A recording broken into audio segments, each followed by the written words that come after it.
Sarkozy nous en a laissé 5 4 millions 700 000, toute catégorie.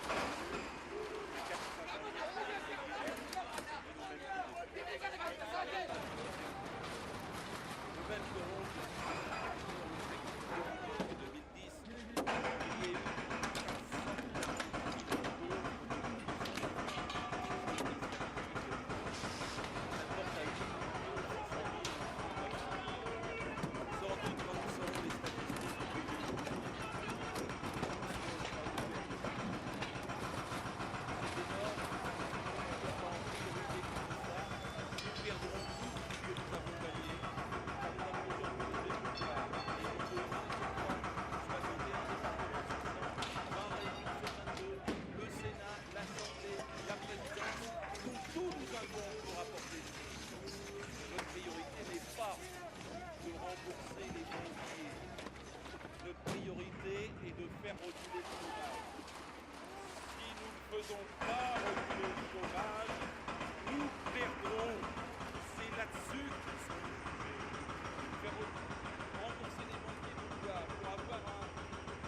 'Céder au chantage des banques.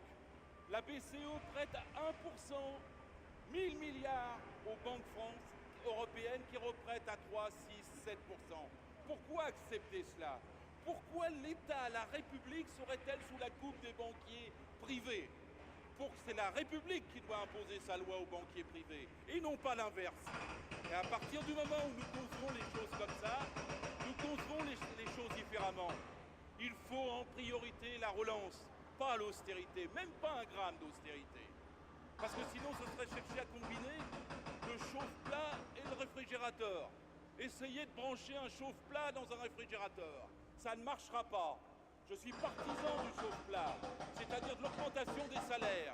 C'est l'augmentation des salaires qui permet la relance. Et il ne faut pas attendre pour le faire. Parce que les jeunes, ils n'ont pas d'allocation d'autonomie. Parce que les minima sociaux, ils sont trop bas.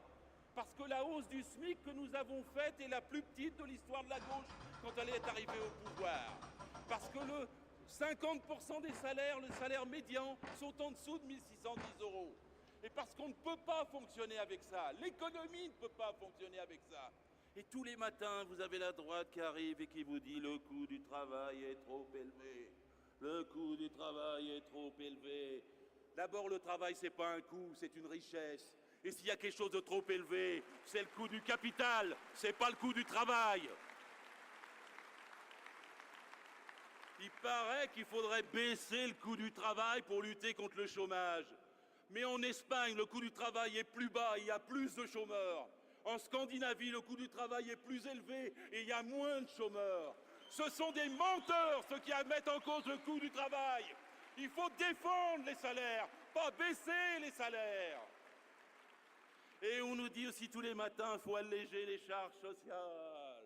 Il faut alléger les charges sociales. Il n'y a pas de charges sociales. Ça n'existe pas. Ce sont des cotisations sociales. C'est du salaire brut. C'est votre salaire, c'est le haut de votre feuille de paye.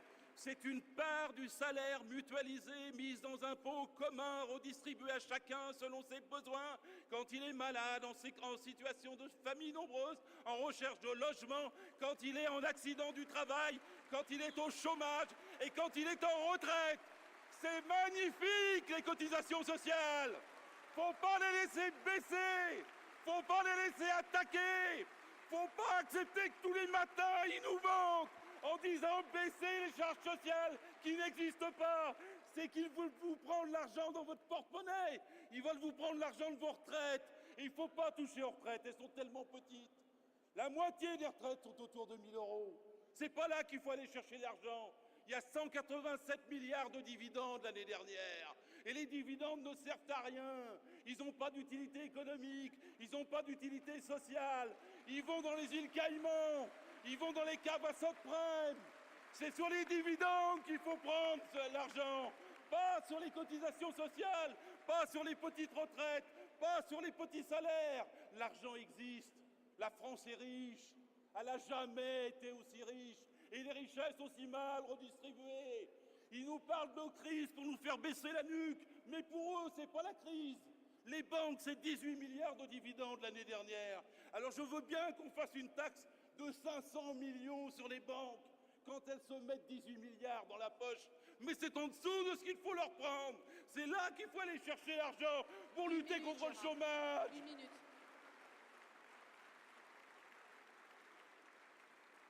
Comment on peut nous dire ensuite après il faudrait alléger le droit du travail? Mais le droit du travail, c'est le droit au travail.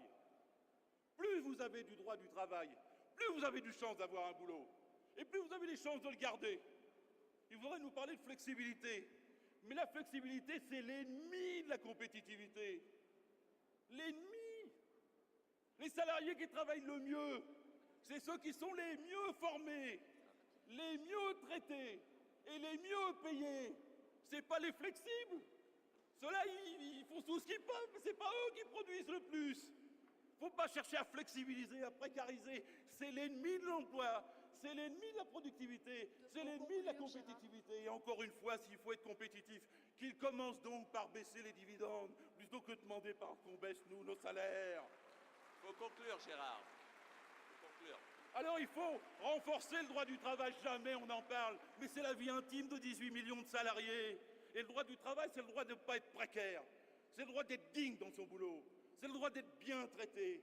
Alors on pourrait dire que dans les entreprises, il n'y a pas besoin de plus de 5% de précaires, pas plus de 5%. Ça n'est pas un mode de gestion du personnel. Nous ne sommes pas des jetables, nous ne sommes pas des Kleenex. Nous avons nos droits dans l'entreprise. Gérard, il faut que tu... Madame Parizeau dit toujours la liberté de penser s'arrête là où commence le code du travail. Si notre parti a quelque chose à faire idéologiquement dans ce congrès, c'est de battre les idées de Madame Parizeau, c'est s'opposer au MEDEF, au 3e, au MEDEF, à Merkel Gérard, et au marché. Et si on s'oppose aux 3, eh bien on aura de la justice sociale, je m'arrête. Et si on a de la justice sociale, alors on gagnera. C'est par le social au cœur qu'on peut gagner. Par là qu'il faut que ça commence. Merci, Gérard. Merci, Gérard.